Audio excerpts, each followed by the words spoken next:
Good morning, guys. We got in late last night, and I had been to Puckett's downtown, and I looked at my maps, and it's like, 9 minutes.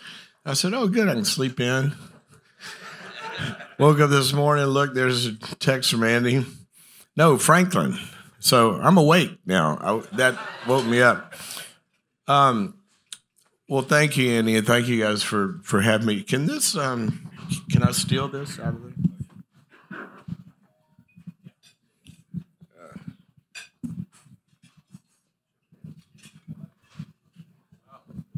There we go. Got delivered from bondage up here.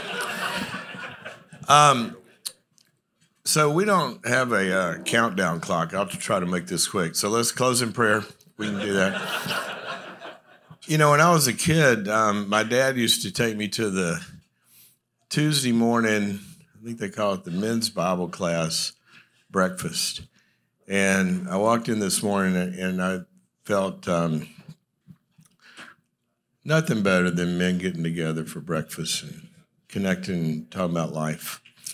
So I'm going to talk a little bit this morning about a word we throw around a lot. Everybody knows it. It's the word trust. But we kind of skip over it like a speed bump.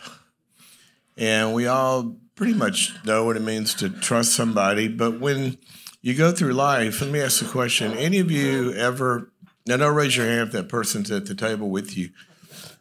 Anybody ever been really let down or betrayed in life or business by somebody that you trusted? And those betrayals can form us and shape us and wreck us and kind of change the courses of our life. And we have this button inside of us that causes us to trust. And we do it. Sometimes we do it well. Sometimes we do it not so well. I wrote a book on this this past year, and the subtitle is Trust. The subtitle is When to Give It, When to Withhold It, How to Earn It, and How to Fix It When It Gets Broken. And as I was studying this over the years, I work mainly with CEOs and companies and executive teams and their cultures and family offices, multi-generational family stuff. And I don't think I've ever been called into a situation where you start to get a little past the surface and trust is not in the picture somewhere. So a long time ago, I started to research all the literature on this and everything in leadership and psychology and business and all that. I'm a clinical psychologist by training. And I mean, there's so much out there on trust, but as I started to kind of factor analyze all that, it got down to 5 buckets. And I thought, wouldn't it be helpful if we had a little GPS, you know, that we could evaluate hiring somebody or doing a deal with somebody or even get better in our own lives of knowing when is it pretty smart to hit the trust button and when should we hit pause? So I'm going to give you that this morning. You can take it with you. 5 quick things. A number of years ago, I got called into a situation where it's a global company. You would all know the name. And the CEO and the chairman had gotten sideways. And the whole thing was about to blow up. It would have had impacted hundreds of thousands of lives and lots of money. And it was about to blow up. They just were at the end. And so they called an emergency board retreat and asked me to facilitate it and help. And so we start out, and half the board was siding with the CEO and half with the chairman. And we started out, and it's pretty cordial. And I said, well, I want to, make sure we're starting from the same set of facts. We want to kind of get a little bit of review of the last year. And so the chairman started to talk, and then the CEO would kind of come back and interrupt him and sort of invalidate what he was saying or change it. And this went on for a little bit. And I'm noticing, it's cordial, but it's not great. And after about 10 minutes, the chairman closes his notebook and looks up and says, I'm done here. You guys can have it. Good luck. And I'm looking at my watch. We're supposed to be here all weekend. This thing's over in 10 minutes. And I didn't know what to do. He got up and he started to walk out. And everybody's like, because everybody knew what that meant. And I didn't know what to do. So I don't even know if I thought, but I got up and I ran and I sat down on the floor in front of him so he couldn't go out the door. And I'll never he looks at me like, what? And I said, look, you can walk out that door, but if you do, you would have set into place a chain of events that can't be undone. So I want you to do me a favor. I just want you to sit down for a minute. He looks. So I guess when a crazy person asks you to do something, you do it. So this chairman sits down on the floor. And I said, I want to ask you a question. What's it like for you when he does what he just did? And he looks at me. He says, all right, I'll tell you. He started to talk, and then his chin starts to quiver. And there was a lot of pain there. He can kind of barely get the words out. And he's trying to talk, and I just feel, a few words here and there, trying to explain it, but he's really hurting.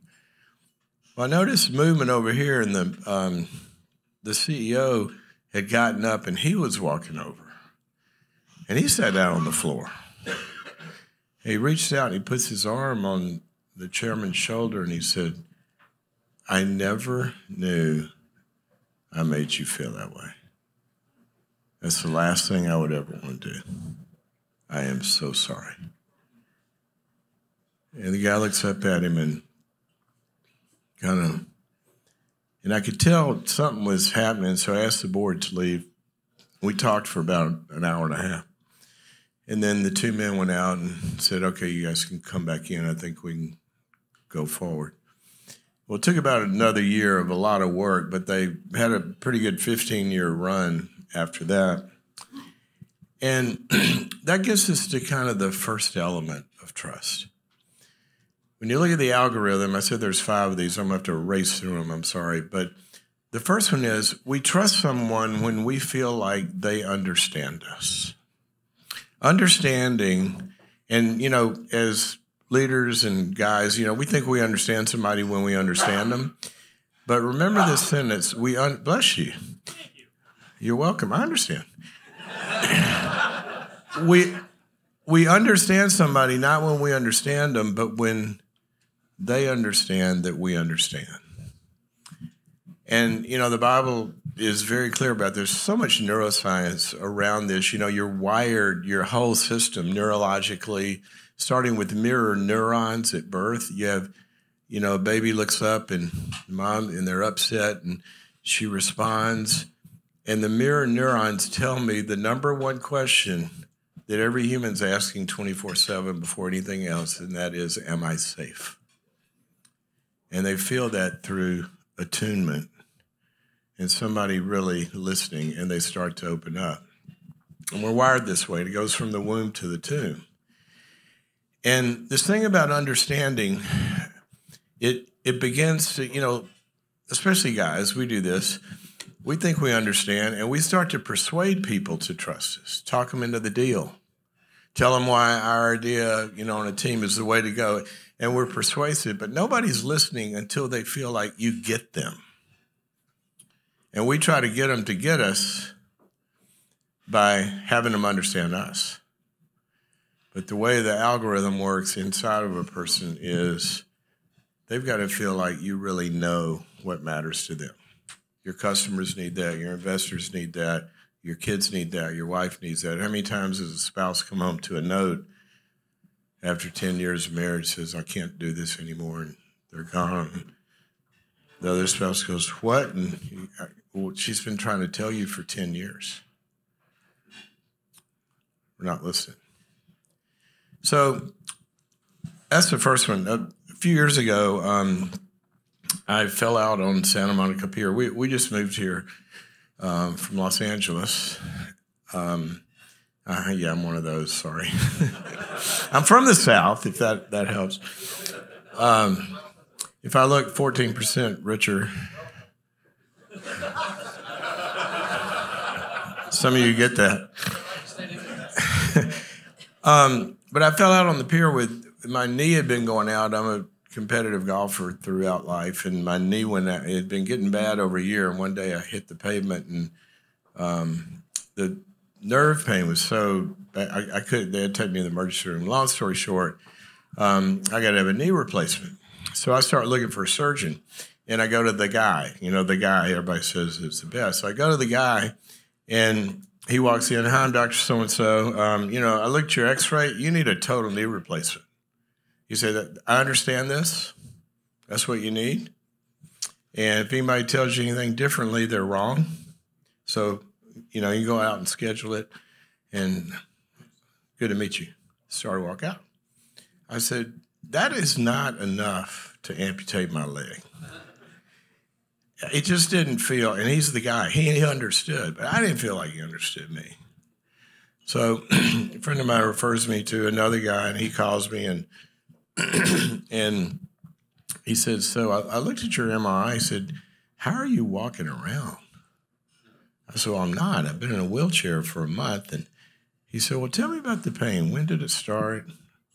How does it radiate? How long has it been?" And he's just talking to, all of a sudden I'm feeling different. Well, long story short, I felt understood by him. So I'm kind of ready to go, right? But I want to ask get one more opinion. So I go see this other guy, and he's pretty understanding and listening. And then he's examining me all of a sudden. He goes, "Guys, come on in here." And 3 residents come in. And he says, "Look, see how his knee, see this muscle right here? Now that's what we're doing our research on. And this is, and we're doing that big presentation. We're going to use this guy as one of our subjects, and we'll get the data. I want you doing this," because all of a sudden, this guy's failing the second ingredient of trust, which is, who's this for? What's his motive? See, it started to feel like he wasn't there for me. He was there for him. How many times have you ever gotten that email? "Hey, I got a deal for you. You'll love this." But you know that guy, and you know who's really going to love it. He's going to love it, right? And we trust when we know, simply stated, it's what God did for us, that someone has favor for us. The Bible talks about God has favor for us. He does things that are for us that are apart from his self-interests. We start to trust somebody when we feel like they've got our back, even when we're not in the room. Gottman, the marriage researcher, says that a betrayal in a marriage is when one party does anything without taking their spouse's feelings or how it's going to affect them into consideration. And we need this. How many times have you ever been on a team in your business, and the team's working on this one thing, but there's this one person's got their own agenda, and they're always trying to move it this way, and we know they're not really for what we're trying to do. They're for what's good for them. So that didn't feel so good. So I go back to Dr. Empathy, and I call him. I said, "Yeah, I'm thinking about doing this." He said, "Yeah, man." I said, "I read about you, and I got to get you back on the golf course. You got a lot of years left, and you got 2 daughters that are in their, 20? You said 20, 23. Yeah, man, we got to get you you're going to have grandkids. You want to be romping." Also, he's talking about my life, and I'm thinking, okay, I'm ready. You care of it. So now I'm going to sign up with him, right? So he's got the motive, and he's got the understanding.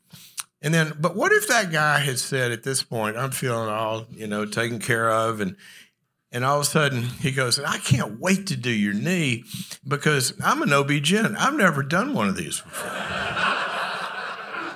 Now, I'm looking for a little different area of the body to know something about, which gets us to the third one. This person may understand me. They may be for me.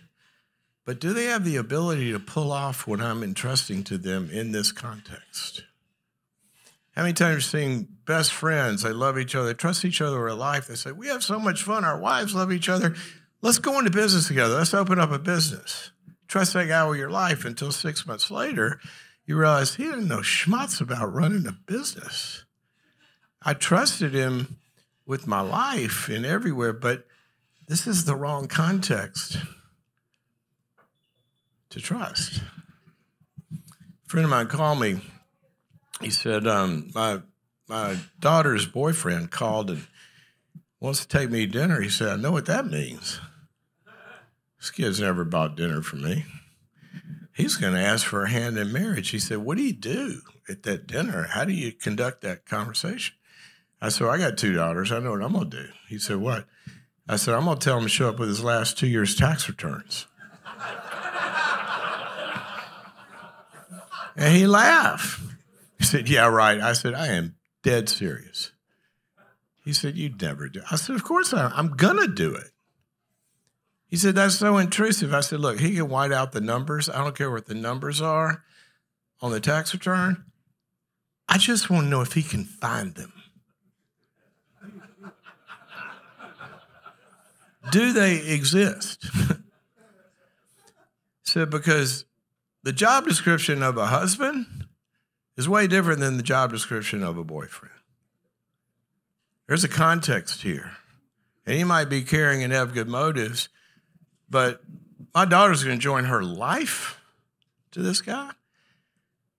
I want to know if he's got the ability to do life.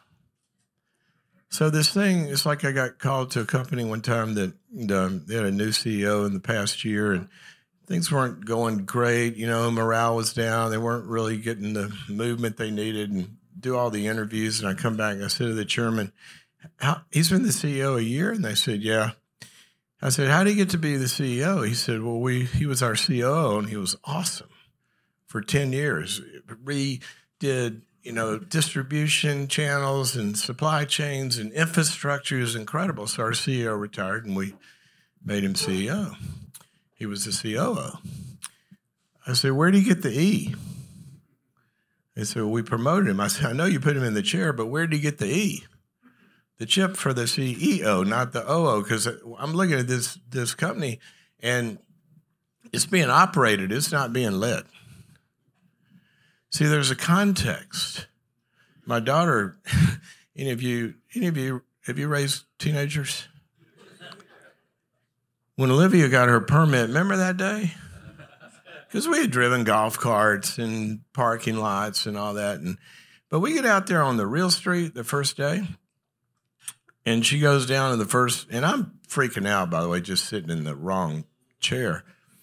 That's what drugs are for, is for that day. And we go down the first stop sign. She doesn't really stop. She kind of goes, I said, Olivia, you didn't stop. You didn't come to a complete stop. She said, Dad, I know how to drive. I said, Olivia, pull over. And she kind of growls and pulls over. Let me tell you when you know how to drive. It's when I can sit over here and not fear for my life. That's how you know that you know. And that's what we need to feel and trust. Somebody can pull this off. So let's say I do my research, and I did, and the surgeon was president of the American Association of Joint Replacement Surgeons, and he's got a lab with the PGA Tour on knees and golfers, and I go, okay, he's competent, right? So what if I said, all right, well, let's do this. He says, by the way, it's a teaching hospital, and I'm going to do one in about a half hour. If you want to watch it through the glass, you're welcome to. I thought for a second, I said, there's no way in hell I'm watching that. Not before I go do it. I'll never do it. So anyway, I didn't do it. But what if I had, and we'd gone in there, and or he had gone in there, and I'm watching him, and all of a sudden he's sawing this guy's leg in half, and then starts bleeding. And he goes, oh, no, he's bleeding. The guy's bleeding. Somebody do something fast. The patient's bleeding. I want somebody with a little cooler head under pressure. Number 4, what's their character makeup? Somebody have all the talent in the world and this, that, and the other. But what if they're a little hot-headed? And you got to send them in a situation that's going to require something really different than that. Or what if they're kind of codependent? Everybody know what a codependent is? An enabler? Somebody, right before they die, somebody else's life flashes before their eyes. Yeah. And always helping everybody out. I remember one time, this team sent this guy out to get him out of this long-term lease in a big warehouse, and so we got to end this. And he comes back, and I said, "You get us out of it?" He said, "No. In fact, I extended it, and we're going to make them a loan." And literally, and they're going, "What? We sent you to break up, and you got married." He said, "Well, they've been having a hard time. You know, they need a little help." And I had a brother-in-law who was a Navy SEAL. We lost him in Iraq in 2008, but Mark was talking about these guys are glued together in a way that is it's just indescribable. I'd say, "Mark, tell me a story." He'd come back from deployment. "Yeah, we jumped out of a plane 40,000 feet, went through the oxygen level, full scuba gear, went down the bottom of the ocean. We took a little nap because we had been up. And then 6 of us boarded one of Saddam's ships or somebody and took it down, turned around, took it to the UN. There, had breakfast. Another day. I jumped out of an airplane once, and it didn't go like that.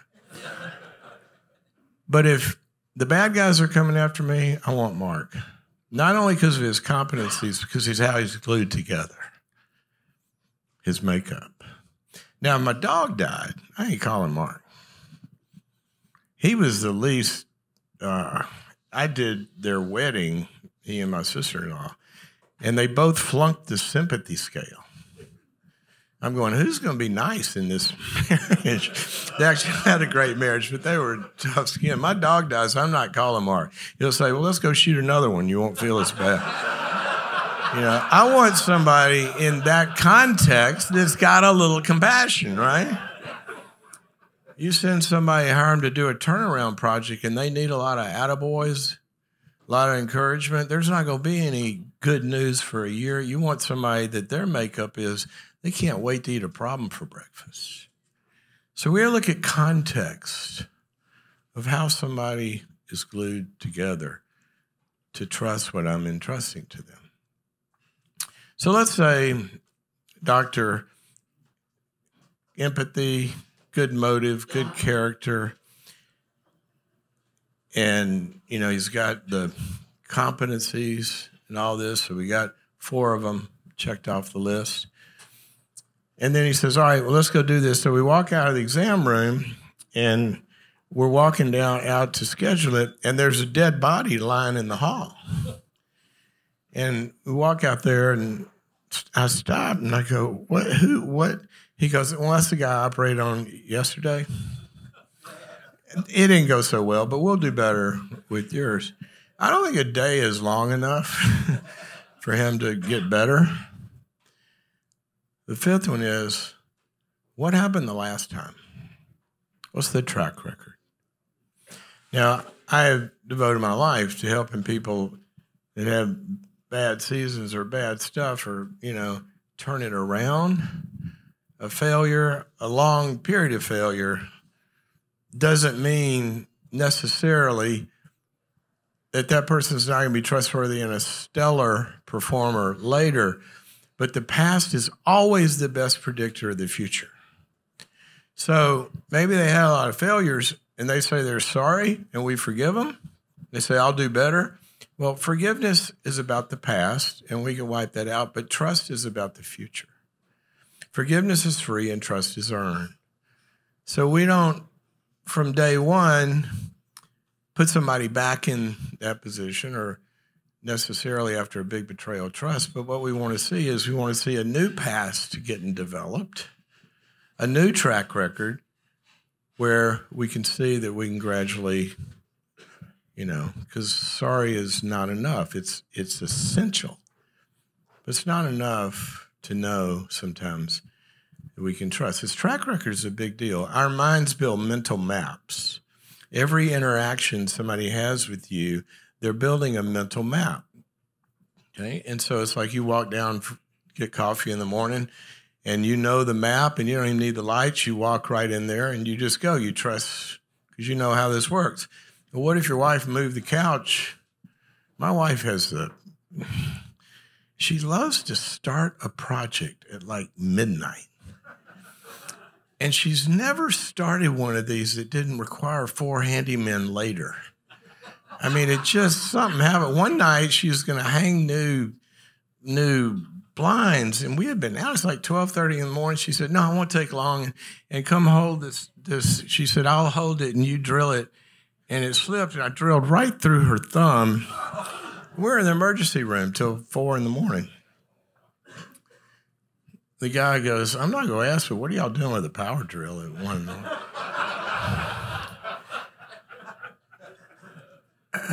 I had a point. What was my point? What was I saying? Move the furniture. Thank you. You want to tell us about her? So all of a sudden she moves the furniture. You walk down, boom, you trip. Well, now your map is different. What happens when somebody goes into the boss's office and with a problem, needs some help, and goes, "You did what?" And goes off on them. Well, they're building a map. The next time they got a problem, I'm not going that way. I'm going to go talk to somebody else. Well, what about a teenager or a spouse? See, every time we're learning from each other what we can expect from each other. And that gets built through our track record, moment by moment.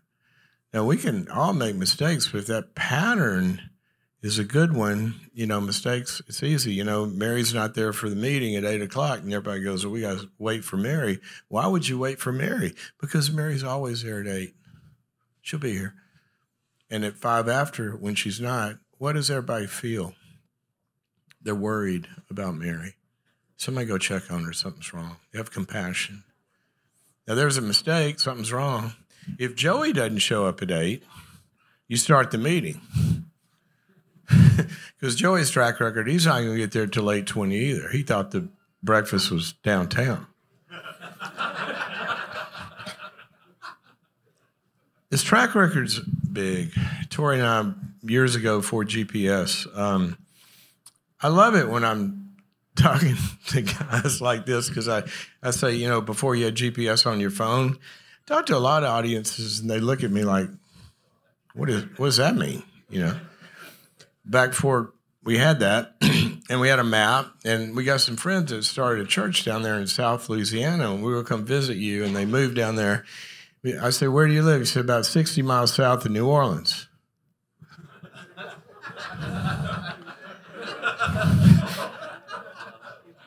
But there is actually land, sort of. I mean, it's squishy, and, there's bayous and all this, so it's down there with the Cajuns, and so we get a map, and we land in New Orleans. We drive out there, and I got the address. I can't find the place, so I pull in a gas station, and the lady's working the counter. I said, "Can you tell me how to get here?" She said, "Oh, yeah, it's not too far. You just go down that road a ways and hang a right." And I said, "How far down the road?" She said, "Just a ways." I'm going, "What's a ways?" She said, "Just a ways. Just keep going. You'll see a lot of turnoffs, but skip those." And she said, "Until you'll see a dog lying in the grass."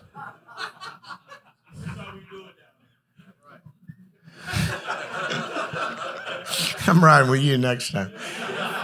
I said, "A dog?" She said, "Yeah, he'll be lying in the grass. Now, that's the turn you want to make." I said, "What if the dog sees a cat 10 minutes before and it's not there?" She said, "Oh, he'll be there."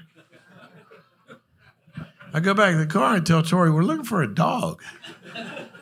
So I don't know what else to do. We start driving. So we drive a ways and pass and keep driving a ways and a ways. I go, "We are lost and we need to turn around." And then we come up. There's a German Shepherd lying in the grass.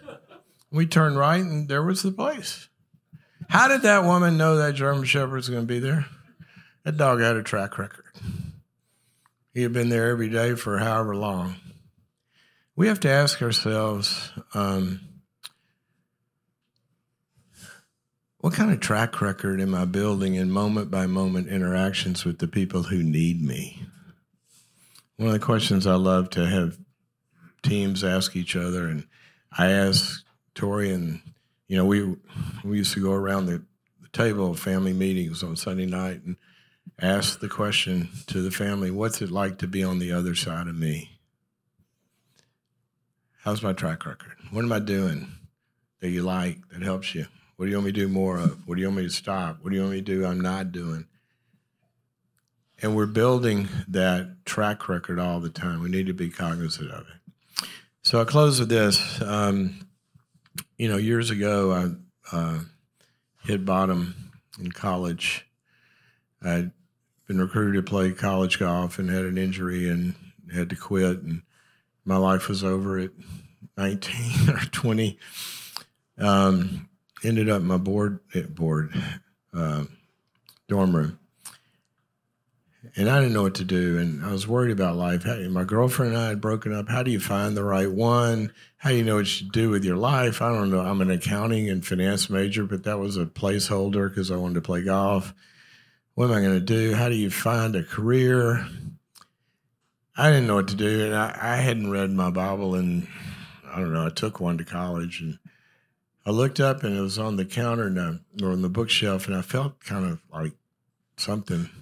So I'll look in there and open it up, and it opened up to a verse that jumped out of the page, and it was in Matthew 6, it said, seek first the kingdom of God, and all these things will be added unto you. I said, all these things, like know how to do life, like make a relationship work, or find what you're supposed to look for God first? I said, okay. So long story, but walked across campus and went to an empty church, and I said, God, I don't even know if you're there, but if you are, I need you.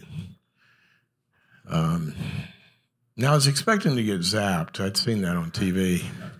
Nothing happened. It was the loneliest moment of my life because I had finally jumped out of the plane, reached out to God, and nothing happened. So I'm like, call me. I go back to my dorm room, the phone rings. So fraternity brother of mine, you know what he says? He says, you're the last person I would think of, but we're starting a Bible study, and I want to invite you. I went, and for now, 4 decades ago, I can tell you we have a God who understands what you're going through. We have a God whose motive is for you, not against you. We have a God who has the competency to pull it off. He has the character to give you anything you need at any moment, and he has a track record. So let's remember that this season. If you are where I was back then and you've never reached out, and you may not have hit bottom, you may be at the best season of your life, ask that question that I asked. God, are you there? If you are, I want to know, what's your name? And then find a fraternity brother here and let him tell you those things about him. So God bless you guys.